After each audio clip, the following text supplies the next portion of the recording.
Ancient kingdoms, Kush, geography, land and climate. 7,000 years ago, a great society arose along the middle of the Nile River, the kingdom of Kush, also known as Nubia. Kush civilization was advanced as that of its neighbor Egypt. Hills separated Kush from Egypt and the Red Sea. To the south were the tropical forests of Central Africa, but much of Kush had a desert climate. However, the early flooding of the Nile River provided fertile soil for animals and crops.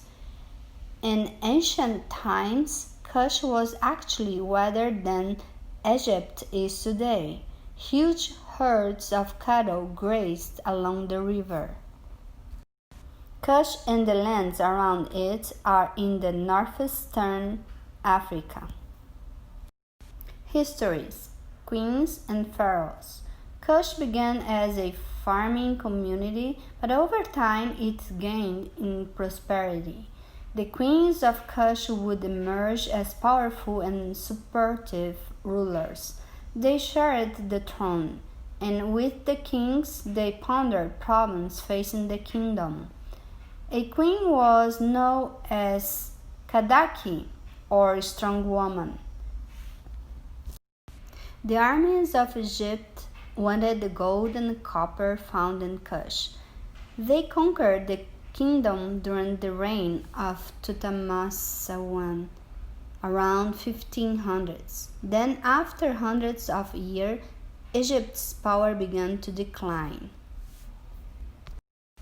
During the 700s, the Kushite king Pianki conquered Egypt. He began a line of Kushite pharaohs who used many Egyptian ceremonial rituals. Later forced out of Egypt by the Assyrians, the Kushite kings erected a capital farther south, in Meroe. The Kingdom of Kush. Commerce, trade, and culture. The Kingdom of Kush carried on a busy trade in gold, ebony, and ivory. Traders on a mission to Egypt could exchange fabric, jewelry, and metal objects for Egyptian goods, such as glass.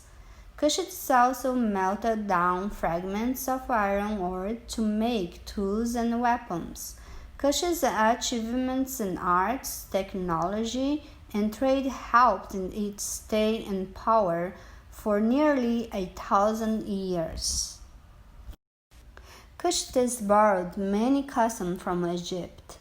They accepted Egyptian ideas of divine figures, worshipping the god Amun. They also adapted what they took to create their own culture. At the first, the people of Kush carved Egyptian hieroglyphics into the stone of their buildings. By the Meroitic period, they had begun to change the hieroglyphs to create different symbols and a cursive script that depicted their language.